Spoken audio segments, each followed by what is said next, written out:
Once, this is the part 2 of the supply chapter. तो इसमें आज मैं आपको पढ़ाने वाली हूँ सेक्शन 7(1)(a) जो सप्लाई के अंडर आता है। तो सेक्शन 7(1)(a) क्या कहता है? सप्लाई ऑफ गुड्स और services referred in the schedule 2। तो यार जो भी हमने सप्लाई कंसिडर कर ली, जैसे पहले वाले शेड्यूल्स में हमने और जो डेफिनेशन थी उसके अकॉर्डिंग हमने सप्लाई की डेफिनेशन बना ली कि हाँ यार ये तो सप्लाई है। अब सप्लाई गुड है या फिर सर्विस है, ये हमें कहाँ से पता लगेगा? तो वो हमें पता लगेगा शेड्यूल नंबर 2 में। शेड्यूल नंबर 2 में बताते हैं पैरास के थ्रू कि कोई भी सप्लाई गुड्स होगी या सर्विस होगी। तो सबसे पहले आते हैं पैरा 1, ट्रांसफ़र ऑफ गुड्स। तो पैरा 1 क्या कहता है कि अगर गुड्स में आप टाइटल ही ट्रांसफ़र कर देते हो, इसमें मैं तुम्हें बहुत अच्छे से एक्सप्लेन करूँगी guys, don't forget to like. तो अगर हम टाइटल ही पूरा हम ट्रांसफ़र कर रहे हैं, जैसे फॉर एग्ज़ाम्पल टाइटल मतलब कि हमारा पूरा ओनरशिप ही चला गया, तो उसको क्या कहेंगे? उसको हम कह लेंगे SOG यानी sales of goods. But for example हमने सिर्फ उसका राइट ही ट्रांसफ़र करा, राइट या फिर अनडिवाइडेड शेयर ही ट्रांसफ़र करा, तो उसे हम क्या कह देंगे? Supply of service. For example मैंने अपनी जैसे हमने कुछ, जैसे मोस्टली पीजीज़ वाले रिलेट कर पाएंगे। जैसे पीजीज़ में क्या ठंडी में बहुत गीज़र्स की ज़रूरत होती है, तो यार क्या करा हमने कहीं से रेंट पे ले लिया गीज़र, और क्या कहते हैं कि उसको हमने इंस्टॉल कर लिया। तो भाई उसने, जो पर्सन जिससे हमने गीज़र लिया, उसने हमें सिर्फ राइट दिया ना, तो उसको कहते हैं हम sales of supply of service. लेकिन अनडिवाइडेड शेयर क्या होता है कि फॉर एग्ज़ाम्पल कि हमने कुछ टाइम के लिए उसको दिया, मतलब फुल टाइम के लिए हमने उसको दिया, यानी मतलब हमने उसको कोई हिस्सा ही नहीं दिया, उसमें कोई इसका शेयर ही नहीं है। ठीक है, नेक्स्ट से आ जाता है एक और चीज़ इसमें आती है, वो है transfer of title in goods under any agreement which stipulates that property in goods shall pass at future date. यानी फॉर एग्जांपल हायर परचेज में क्या होता है कि जब तक लास्ट पेमेंट ना आ जाए तब तक उसके ओनरशिप उसको नहीं मिलती। तो अगर हम हायर परचेज में कुछ कर रहे हैं तो उसे क्या कहेंगे? हम सेल्स ऑफ गुड्स। तो इसमें क्या हो रहा है? इसमें कुछ एग्रीमेंट बन रहा है जिसमें टाइटल ऑफ गुड्स का है, और वो जब लास्ट पेमेंट होगी तो हम क्या कहते हैं, जो भी गुड्स होगा वो उनके नाम पर नहीं, उनको ओनरशिप मिल जाएगी, तो उसे कहेंगे हम sales of supply of goods. ठीक है, नेक्स्ट आता है पैरा नंबर 2। पैरा नंबर 2 होता है land and building. Land and building के अगेंस्ट क्या है कि हमने कोई लैंड और बिल्ड, सबसे पहले तो तुम्हें पता है कि यार लैंड एंड बिल्डिंग पे GST नहीं लगता सेल्स पे। Yes, okay. नेक्स्ट है कि जैसे लैंड एंड बिल्डिंग हमने लीज रेंट पे दिया, तो हम उसको ये कहेंगे supply of services. I don't know bar bar SOS में सेल्स के निकल रहा है, बट सॉरी फॉर दैट, लेकिन सप्लाई ऑफ सर्विस। और एक तो हो गया लीज रेंट पे दी गई, तो हम उसको कहेंगे सप्लाई ऑफ सर्विस। ठीक है, और उसके बाद जो भी लाइसेंस भी अगर हम देंगे तो भी वो आ जाएगा सप्लाई ऑफ सर्विसेज के अंदर।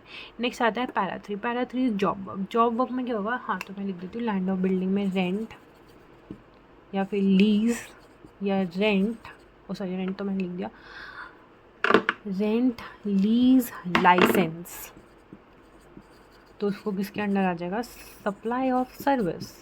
जॉब वर्क में क्या होता है? जॉब वर्क भी सप्लाई ऑफ सर्विस होता है। उसमें क्या होता है कि जैसे फॉर एग्जांपल हमने एक कपड़ा ख़रीदा और उस कपड़े को हमने दे दिया बुटीक वाले के पास कि वो हमें उसको स्टिच करके दे दे, तो वो क्या कर रहा है? वो एक गुड पे काम कर रहा है, जो आपने जो उसको मिला उसको गुड्स को वो कन्वर्ट कर रहा है फाइनल प्रोडक्ट में, तो उसको कहेंगे सप्लाई ऑफ सर्विस। जो भी वो इस पर अपना वर्क कर रहा है, अपनी कारीगरी दिखा रहा है, उसको कहेंगे सर्विस कहेंगे। नेक्स्ट होता है transfer of business assets. Transfer of business assets के भी बहुत 3 तरह के होते हैं। या तो हमने परमानेंट ही ट्रांसफ़र कर दिया अपना एसेट्स। अब इसमें क्या है कि एसेट्स में एक और बात है, एसेट्स कैपिटल भी हो सकता है या फिर तुम्हारा स्टॉक का भी हो सकता है, दोनों एसेट इंक्लूड है। तो अगर परमानेंट है तो क्या हो जाएगा? वो सप्लाई ऑफ गुड्स हो जाएगा। लेकिन अगर वो टेम्पररी है, मतलब कुछ टाइम के लिए, उसके बाद तुम्हारे पास आ ही जाएगा, तो वो है सप्लाई ऑफ सर्विस। और एक और चीज़ होती है कि अगर you ceases to be a taxable person, मतलब या तो तुम्हारा बिजनेस बंद हो गया, तुम क्लोज कर दिया तुम्हारा अपना बिजनेस, तो क्या होगा कि जो भी ट्रांसफ़र होगा ना बिजनेस एसेट्स का, तो वो क्या माना जाएगा? Shall be deemed to be supply by him.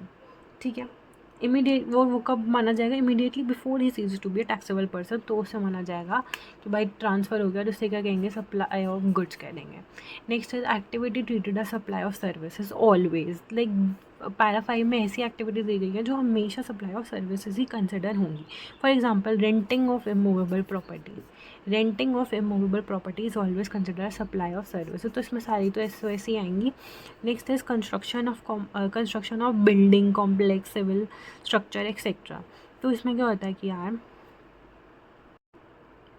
For example मैं तुम्हें एग्जांपल देती हूँ कि फॉर एग्ज़ाम्पल तुमने एक लैंड ली, ठीक है, एक लैंड ली और उसके बाद तुम क्या कह रहे हो, कंस्ट्रक्शन हो रही है। अब इसमें ये नहीं होगा, सॉरी ये वर्क में आ जाएगा, वर्क में आ जाएगा, लेकिन इसमें क्या होगा कि कंस्ट्रक्शन क्या होगी कि एक बिल्डर ने लैंड ली और वो स्टार्ट कर रहा है अपना बिल्डिंग कंस्ट्रक्ट करना। अब तुमने कंस्ट्रक्ट करते करते ही उसके साथ डीलिंग कर ली तुम्हें, यानी अगर या तो हम कंप्लीशन सर्टिफिकेट इशू होने से पहले पहले हम डीलिंग कर लेते हैं, क्योंकि क्या होता है कि यार मोस्टली क्या होता है, तो तुमने देखा होगा कि लैंड होती है और उस पर बिल्डर का काम चल रहा होता है, तुम क्या करते हो कि उसी टाइम कर लेते हो उनके साथ डीलिंग, क्योंकि फिर जो बिल्डिंग होगी ना वो तुम अपने अकॉर्डिंग बनाओगे, तो इसको कह देंगे सप्लाई ऑफ सर्विस। लेकिन इसको सप्लाई ऑफ सर्विसेज कब नहीं कहेंगे, जब where the entire consideration has been received after the issuance of the completion certificate, completion certificate होने के बाद अगर तुमने डील करी तो वो नहीं आएगा, या फिर आफ्टर इट्स फर्स्ट ऑक्यूपेशन, ठीक है, तो उसमें ये दोनों केसेस नहीं माने जाएंगे, तो बाकी को कह देंगे हम सप्लाई ऑफ सर्विसेज, ठीक है। और नेक्स्ट क्या आ जाएगा तुम्हारा, टेम्पररी ट्रांसफ़र, अगर टेम्पररी ट्रांसफ़र करो मैंने तुम्हें बताया तो उसे क्या कहेंगे, सप्लाई ऑफ सर्विसेज। नेक्स्ट कहेंगे, नेक्स्ट क्या होता है, development design programming customisation adaptation upgradation, इसको क्या कहते हैं, सप्लाई ऑफ सर्विसेज। अब इसका तुम्हें कुछ नहीं समझ आएगा, कोई बात नहीं, अब मैं तुम्हें एग्जांपल देती हूँ। एग्जांपल क्या होता है, फॉर एग्जांपल क्या एक मतलब जैसे सॉफ्टवेयर है, तुमने देखोगे जो टीचर्स होते हैं वो एक सॉफ्टवेयर इंस्टॉल करते हैं और उस पर सारी क्लासेस प्रोवाइड करते हैं, तो जो वो सॉफ्टवेयर इंस्टॉल कर रहे हैं वो अपनी रिक्वायरमेंट्स के अकॉर्डिंग कर रहे हैं। मतलब इसमें क्या हो रहा है, प्रॉपर सॉफ्टवेयर तुम्हारे रिक्वायरमेंट्स के अकॉर्डिंग हो रहा है, तो उसे कहेंगे सप्लाई ऑफ सर्विसेज। लेकिन कुछ सॉफ्टवेयर ऐसे होते हैं जो प्री पैक्ड आते हैं, बस उन्हें तुम्हें इंस्टॉल करना होता है, प्री पैक्ड होते हैं, pre packed, I am repeating this word, pre packed shrink wrap या फिर केन्ड होते हैं, तो उन्हें हम कह देते हैं सप्लाई ऑफ गुड्स, ठीक है। नाउ नेक्स्ट इज अगर agreeing to obligation to refrain from act और टॉलरेट एन एक्ट, मतलब रिफ्रेन करो कोई एक्ट को या टॉलरेट करा,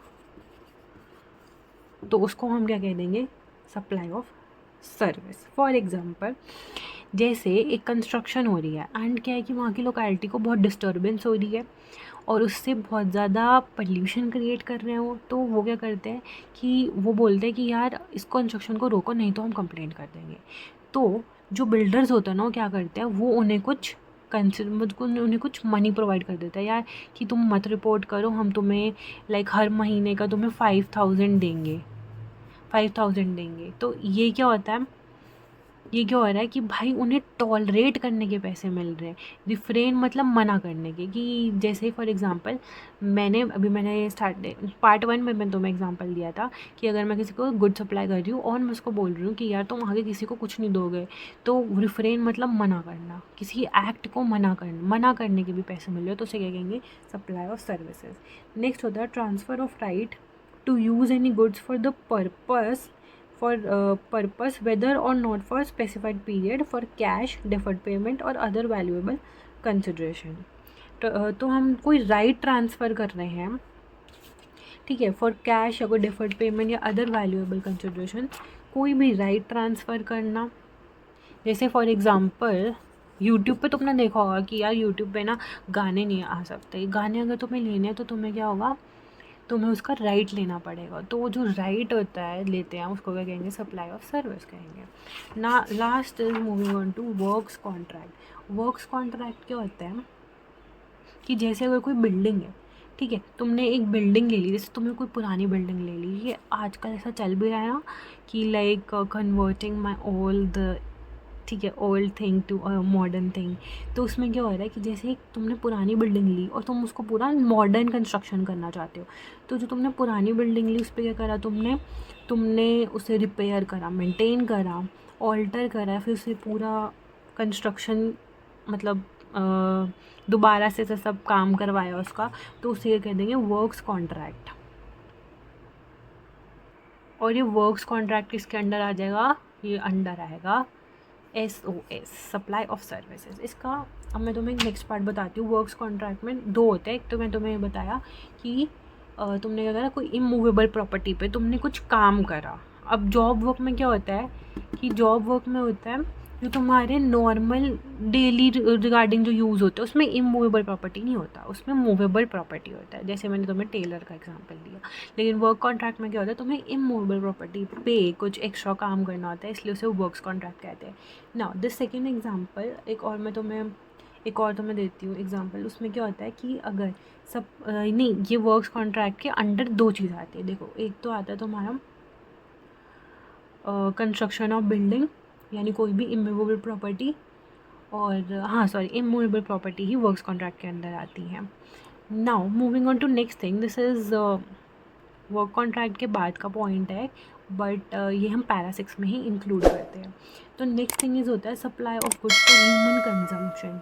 फॉर एग्जांपल, अगर एक रेस्टोरेंट है तो रेस्टोरेंट ने तुम्हें सर्विसेज प्रोवाइड करी, जैसे कि जो वेटर आता है, वेटर ने तुम्हें फूड प्रोवाइड करा, मतलब जो भी तुम्हें सर्विस प्रोवाइड करी। अब तुम बोलोगे कि यार तो हमें फूड भी प्रोवाइड हो रहा है और जो वेटर हमें सर्विस दे रहा है वो भी हो रहा है, तो हम इसे SOS मानेंगे, SOG मानेंगे। तो गाइस, इसके रिगार्डिंग एक गाइडलाइन इशू कर रखी है CBIC ने, और वो क्या कहता है कि जो मेन काम है, मतलब जो मेन चीज़ें हो रही है वो सप्लाई सर्विसेज हो रही है, because it is related to hospitality, नहीं है ना। तो hospitality is what, it is supply of services, वो सर्विस है। तो हम इसे किसके इंक्लूड करेंगे, SOS के including. Now this is about schedule 2। अब moving on to next thing. अब गाइस, इसी के अंडर में तुम्हें कुछ CBIC क्लैरिफिकेशंस बताती हूँ। फॉर एग्जांपल क्या होता है, पीनल चार्जेस जो होते हैं, जो बैंक चार्ज करते हैं, तो उसमें क्या होता है कि या तो पीनल चार्जेस हो गया या फिर कुछ पेनल्टीज़ होगी for violation of any act. तो इसमें क्या होगा, हम इसको कुछ भी कंसिडर नहीं करेंगे। वाई, हम इस पे GST ही नहीं पे करेंगे, क्यों? क्योंकि ये माना जाता है कि यार ये हमारा एग्रीमेंट नहीं हुआ था ना, ये तो बाद के इफ़ेक्ट्स है, इस पर कोई एग्री नहीं करता, ये तो हमें एज अ पेनल्टी चार्ज होता है। तो उस पर हम तुम्हें सप्लाई ऑफ सर्विस और सप्लाई ऑफ गुड्स, उसमें दोनों में कोई बाइफिकेशन नहीं होगा, ठीक है। अब दो CBIC क्लैरिफिकेशंस और है, वो है कि एक तो जो सिनेमा हॉल में जो सप्लाई होता है कि जैसे यार आप मूवी देखने जाते हो, तो उसमें क्या होता है कि यार तुम्हें बीच बीच में आते हैं ना पूछने के लिए कि sir would you like to have this और व्हाटएवर जो मेन्यू आता है उसका, जैसे पॉपकॉर्न और वो सब तुम्हारी सीट्स पे आ जाता है। तो अब इसमें क्या है कि या तो अगर तुमने दो सेपरेट सर्विस लिया, मतलब सिनेमा हॉल का अलग लिया, खाने का अलग, तो उसमें क्या होगा कि दोनों दोनों अलग से सप्लाई ऑफ गुड्स और सप्लाई ऑफ सर्विसेज में बाइफरकेट होंगी, ठीक है। तो जो सिनेमा हॉल वाला होगा वो तुम्हारा अलग होगा, एंड सप्लाई ऑफ और वो क्या होगा कि तुम्हारा जो खाने का है वो अलग। बट अगर वो बंडल्ड की तरह प्रोवाइड की जाती है, लाइक तुम्हारे टिकट चार्जेस में इंक्लूडेड है या तुमने कॉम्बो लिया, तो क्या होगा, वो कॉम्पोजिट सप्लाई मानी जाएगी, मतलब वो बंडल है और दोनों को सप्लाई ऑफ सर्विसेज में माना जाएगा। अब कॉम्पोजिट सप्लाई मैंने यहाँ पे वर्ड यूज़ करा है, वो हम आगे चैप्टर में देखेंगे, अभी के लिए इतना ही। और एक और चीज़ होती है CBIC क्लेरिफिकेशन में, एक और दे रखा है टेनेंसी राइट्स। मतलब पहले के होता, मतलब कुछ होता है कि कहीं कहीं एरिया में पगड़ी सिस्टम, यानी जो एक पर्टिकुलर प्लॉट ऑफ लैंड है वो आगे हमारे डिसेंडेंट्स को पास आउट होता है, मतलब पगड़ी जिसे कहते हैं, तो उसको हम मानेंगे सप्लाई ऑफ सर्विसेज, ठीक है। तो अब फाइनली हम लास्ट पार्ट पे आ ही गए हैं, वो है section 7 subsection 2 non supplies schedule 3। तो अब इसमें क्या है कि कुछ सप्लाईज ऐसी होती है जिस पे हम उसको सप्लाई ही नहीं मानते और उस पर GST ही नहीं बिल्कुल भी अट्रैक्ट होता। सबसे पहले जो होता है एम्प्लॉयमेंट कॉन्ट्रैक्ट। एम्प्लॉयमेंट कॉन्ट्रैक्ट मतलब जहाँ एम्प्लॉयमेंट कॉन्ट्रैक्ट का एक्चुअल मतलब मैं तुम्हें बताती हूँ क्या होता है। वो होता है कि जहाँ पे एम्प्लॉई और एम्प्लॉयर का रिलेशनशिप इस्टेब्लिश हो रहा है तो हम उसको कहते हैं एम्प्लॉयमेंट कॉन्ट्रैक्ट। लेकिन जैसे ये तो हो गया कि जो कैजुअल वर्कर तुम्हारे यहाँ काम कर रहे हैं या फिर जो डायरेक्टर तुम्हारी फ़ीस ले रहे हैं। लेकिन अगर कोई इंडिपेंडेंट डायरेक्टर सिर्फ सिटिंग फ़ीस ले रहा है तो वो तुम्हारा एम्प्लॉयमेंट कॉन्ट्रैक्ट के अंडर नहीं आ रहा, वो तुम्हें एक अलग से प्रोफेशनल स्पेशलाइज सर्विस प्रोवाइड कर रहा है। तो वो किसके वो उसमें क्या होगा कि जीएसटी अट्रैक्ट होगा। Next thing is non compete fees, another very important example, because इसके चांसेस है तुम्हारे इस पॉइंट के आने के केस स्टडी में। नॉन कॉम्पीट फीस क्या होता है कि जैसे फॉर एग्ज़ाम्पल मेरा एम्प्लॉय था भाई, वो बहुत ही मतलब हाई लेवल का था वो बंदा, उसको सारे हमारे सीक्रेट चीज़ें पता है जो कि हम कॉम्पिटिटर्स के अगेंस्ट यूज़ करते हैं। अब क्या है कि भाई वो उसने सारी चीज़ें यहाँ से हमारे बिज़नेस से सीख ली। अब क्या कह रहा है, वो कह रहा है यार मैं भी अपना ऐसा सेम बिज़नेस खड़ा करूँगा, मुझे सारे सीक्रेट्स पता है, मैं ये सीक्रेट्स यूज़ करके इनको कॉम्पीट करूँगा। तो क्या होगा कि जो जो कंपनी होगी वो इस एम्प्लॉय को नॉन कॉम्पीट फीस देगी कि भाई तू हमारे साथ कंपटीशन नहीं करेगा, ना ये किसी को सीक्रेसी लॉस डिफाइन करेगा। तो जब हम एग्रीमेंट साइन भी करते हैं ना, जॉब का कॉन्ट्रैक्ट होता है उसे साइन करते हैं, तो ये सारी चीज़ें उसमें लिखी होती हैं like you can't do this. And जो इसको उसके अगेंस्ट फीस मिलेगी उसको कहते हैं नॉन कॉम्पीट फीस। तो ये क्या है, ये तुम्हारा एम्प्लॉयर रिलेशनशिप में नहीं आ रहा, तो इस पे क्या कहते हैं जीएसटी अट्रैक्ट होगा। ठीक है, अब नेक्स्ट आता है कुछ क्लैरिफिकेशंस आई थी, वो है कि भाई परक्यूजिट्स जो होते हैं वो टैक्सेबल होते हैं कि नहीं। तो जो परक्यूजिट्स होते हैं ना वो तुम्हारे एक कॉन्ट्रैक्ट के अंडर ही सब होते हैं, तो वो हमारा एम्प्लॉयमेंट कॉन्ट्रैक्ट के अंडर आएगा, इस पर सप्लाई नहीं लगेगा। ठीक है, नेक्स्ट इज़ एक और क्लैरिफिकेशन जो कहता है ईसॉप। ईसॉप तुम्हें पता होगा guys, employ stock option plan, ये मतलब कुछ शेयर्स दे देते हैं। तो ये कहते हैं कि जो ईसॉप वगैरह होता है वो भी हम मानते हैं कि वो डिफाइंड होते हैं, वो डिफाइंड होता है हमारे एम्प्लॉयमेंट कॉन्ट्रैक्ट के अंदर। एंड एक और चीज़ होती है, एक तो एम्प्लॉयमेंट कॉन्ट्रैक्ट में डिफाइन होते हैं, प्लस सेकंड थिंग होती है कि यार ईसॉप तो आ जाता है ना सिक्योरिटी ट्रेड करने में, और सिक्योरिटीज़ तो हमारी डिफाइन ही नहीं है मनी के अंदर, तो उसमें क्या होता है कि हम सिक्योरिटीज़ को इंक्लूड ही नहीं करते। नेक्स्ट होता है सर्विसेज बाय कोर्ट। तो जो कोर्ट जो भी सर्विस प्रोवाइड करती है, जो भी सर्विस प्रोवाइड करते हैं उस पर जीएसटी नहीं आता। Y? Because court always say कि भाई ये हमारी ड्यूटी है to Indian, to like citizens of the India resident. तो हम उनको मतलब ये हमारी मतलब ये हमारी बेसिक चीज़ें हैं, इसके अगेंस्ट हम अपनी जीएसटी नहीं दे सकते। तो इसमें क्या होता है कि सप्लाई नहीं माना जाता। नेक्स्ट है सर्विसेज बाय एमपीज एमएलए।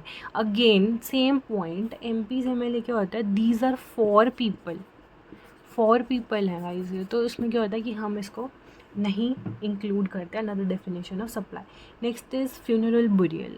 तो गाइस क्या होता है, मतलब किसी की भी अगर डेथ होती है तो डेथ जब होती है तो उसमें बहुत सारे खर्चे हम करते हैं। फॉर एग्ज़ाम्पल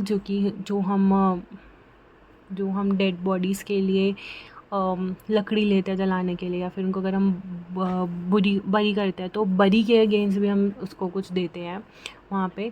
तो इसमें क्या होता है कि जो भी हम वो चीज़ें कर रहे हैं इन कनेक्शन ऑफ फ्यूनरल और बरियल, तो हम उसमें जीएसटी नहीं लगाते। ठीक है, next sale of land and building. Sale of land and building में ऑब्वियसली मैं तुम्हें बहुत बार बता चुकी हूँ कि सेल ऑफ लैंड बिल्डिंग में कभी भी जीएसटी नहीं लगता है। ठीक है, लेकिन इसमें एक एक्स्ट्रा पॉइंट है, वो तुम याद रखना, जो कि सर्कुलर में नोटिफाई हुआ था।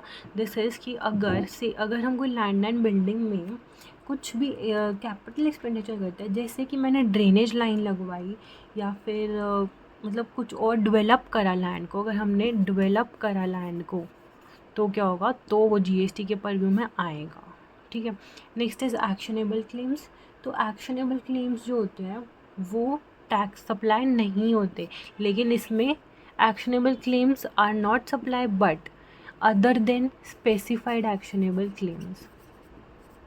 तो जो स्पेसिफाइड एक्शनेबल क्लेम्स होते हैं उस पर जीएसटी आता है और वो सप्लाई माना जाता है। तो स्पेसिफाइड एक्शनेबल क्लेम्स क्या होते हैं, जैसे betting, gambling, casinos, horse racing, lottery या फिर मनी, ऑनलाइन मनी गेम जो होती है वो सारी आती है स्पेसिफाइड एक्शनेबल क्लेम्स के अंडर। तो गाइज ये तो बेसिक है, लेकिन इसके आगे एक एक्स्ट्रा पॉइंट्स भी है। अगर तुम इंटर की तैयारी कर रहे हो तो ये वाले तुम्हारे लिए 5 पैराज आर इनफ, लेकिन अगर तुम फाइनल्स की तैयारी करो तो मैं और कुछ पैराज एडिशनल बताती हूँ जो कि फाइनल्स में इंक्लूडेड है। तो if you are preparing for finals तो तुम आगे की वीडियो कंटिन्यू करो। तो नेक्स्ट है पैरा 7। पैरा 7 क्या होता है? Merchant trading. मर्चेंट ट्रेडिंग क्या होता है कि फॉर एग्जांपल हमारा लाइक यूएस से कोई ऑर्डर आ रहा है, लेकिन जो यूएस में जो शिप आ रही है ना उसमें कुछ इंडिया के भी प्रोडक्ट्स हैं और कुछ श्रीलंका के प्रोडक्ट्स हैं। तो सबसे पहले क्या हुआ कि जो यूएस से जो शिप आ रही है वो for example this is India, like बहुत ही गंदी ड्राइंग हो गई है, तो इतनी बुरी तो नहीं है। For example this is India and यहाँ पे श्रीलंका। तो सबसे पहले क्या होगा, जो यूएस का शिप है वो कहाँ आएगा? इंडिया आएगा। वो अनलोड करेगा इंडिया के प्रोडक्ट्स जो यहाँ पे डिलीवर होने हैं, लेकिन वो श्रीलंका के पॉइंट को डिलीवर नहीं करेगा। श्रीलंका के पॉइंट को वो यहाँ पे करेगा डिलीवर। तो क्या होगा कि ये हमारी जब मैं आपको एक्सपोर्ट का बताऊंगी ना तो ये हमारा एलिजिबल हो जाएगा जीएसटी के लिए। लेकिन यहाँ पे क्या कह रहे हैं? मर्चेंट ट्रेडिंग की मतलब हमने जो प्रोडक्ट्स यहाँ पे डिस्पैच ही नहीं करे, जो बस यहाँ पे टच हो गए चले गए। या फिर एक और एग्जांपल कि जैसे यूएस से शिप आई जिसमें सिर्फ श्रीलंका के प्रोडक्ट्स है, लेकिन वो जाएगी तो यहीं इंडिया से, तो वो एलिजिबल, तो मतलब वो लाइन क्रॉस तो हो जाएगी जिससे एलिजिबल है जीएसटी के लिए। मतलब टेरिटोरियल वाटर्स को जब वो क्लियर कर देती है हमारे तो वो एलिजिबल हो जाती है, मतलब वो इंडिया में एंटर हो गया ऐसा माना जाता है। लेकिन वो बस यहाँ से जा रही है तो क्या वो जीएसटी के परव्यू में आ जाएगा? नहीं यार। तो उसको हम क्या करते हैं, वो क्या हो जाएगा, जो यहाँ पे से जा रही है उसको हम कहते हैं मर्चेंट ट्रेडिंग, और वो नॉन टैक्सेबल सप्लाई में आ जाती है। Next is supply of goods before clearance for home consumption. तो इसमें भी जैसे यूएस से हमारा शिप आ रही है, ठीक है, लेकिन अब जो शिप आ रही है जो सप्लायर है वो उसको ऑन बोर्ड ही, मतलब वो इंडिया में एंटर होने से पहले ही वो किसी को सेल कर देता है। तो क्या हो जाएगा? Supply of goods before clearance for home consumption, मतलब होम कंजम्पशन से पहले ही। ये भी मैं आपको एक्सपोर्ट चैप्टर में बताऊँगी, बट अभी के लिए इतना एग्जांपल दे रही हूँ। तो होम कंजम्पशन क्लियर करने से पहले ही, होम कंजम्पशन मतलब उसे हम कस्टम एरिया से बाहर निकाल देते हैं, कस्टम एरिया से बाहर निकाल देते हैं कुछ फ़ीस पे करके, कस्टम ड्यूटी एंड ऑल। तो उससे पहले अगर हमने कर दिया, बायर को बेच दिया, तो वो नॉन टैक्सेबल सप्लाई बन जाएगा और जीएसटी नहीं आएगा, ठीक है। नाउ जो para number 9 and para number 10 है वो न्यूली इंसर्टेड हुआ है इन द फाइनेंस एक्ट 2024। तो इसमें क्या होता है कि पहले जो पैरा नंबर 9 है उसमें क्या है, अपॉर्शनमेंट ऑफ को इंश्योरेंस प्रीमियम। तो क्या होता है कि यार जो प्रीमियम होता है ना, जब हम इंश्योरेंस पे करते हैं तो दो टाइप्स ऑफ एंटिटीज़ होती है। एक तो जो लीड कंपनी जो आपके फेस पे आपसे काम कर रही है, और एक को इंश्योर जो इनके साथ में है। तो क्या होता है कि जो अपॉर्शनमेंट होता है ना, जो लीड इंश्योर होता है उसका जो को इंश्योरर हो रहा है उनके बीच में जो अपॉर्शनमेंट होता है प्रीमियम का, वो टैक्सेबल सप्लाई नहीं माना जाता। बट प्रोवाइडेड दैट जो लीड इंश्योरर है वो जीएसटी चार्ज करेगा फ्रॉम द एंड कस्टमर, जो कस्टमर से डीलिंग हो रही है उस पर लगेगा। लेकिन जो इंश्योरर, लीड इंश्योरर, को इंश्योरर है उस पर टैक्सेबल सप्लाई नहीं लगेगा, ना कि जीएसटी लगेगा। Last is services by insurer to reinsurer. तो यार री इंश्योरर क्या होता है? फॉर एग्जांपल कि एक इंश्योरेंस कंपनी है, तो for example A insurance company है, ठीक है। अब भाई उसने इंश्योर कर दिया दूसरे बंदे को, जैसे जितना भी जो उसका प्रीमियम है उसके अगेंस्ट।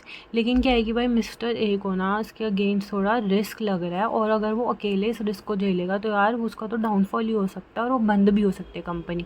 तो क्या करेगा वो बी इंश्योरेंस कंपनी के पास जाएगा और उसको बोलेगा कि कुछ अमाउंट ऑफ जो रिस्क है वो उसके साथ शेयर कर ले, ठीक है, वो शेयर कर ले। तो इसको क्या देता है, वो ए बी को देता है कुछ सॉर्ट ऑफ, जैसे नहीं सॉरी, जो बी है उसको हम कह देंगे री इंश्योरर। री इंश्योरर मतलब कि इसका इंश्योरेंस अपने पे ले रहा है, या तो पूरा ले सकता है या पार्ट ले सकता है। तो जो सर्विसेज ये बी प्रोवाइड कर रहे हैं ए को, उसको हम सप्लाई नहीं मानेंगे और ना ही इस पर जीएसटी लगेगा। So that's it for the supply chapter. Supply chapter is over. अगर आपको कोई भी डाउट्स पूछना है तो do mention in the comment, and in next video we are going to I'm going to teach another topic, so stay tuned and subscribe to the channel. Bye.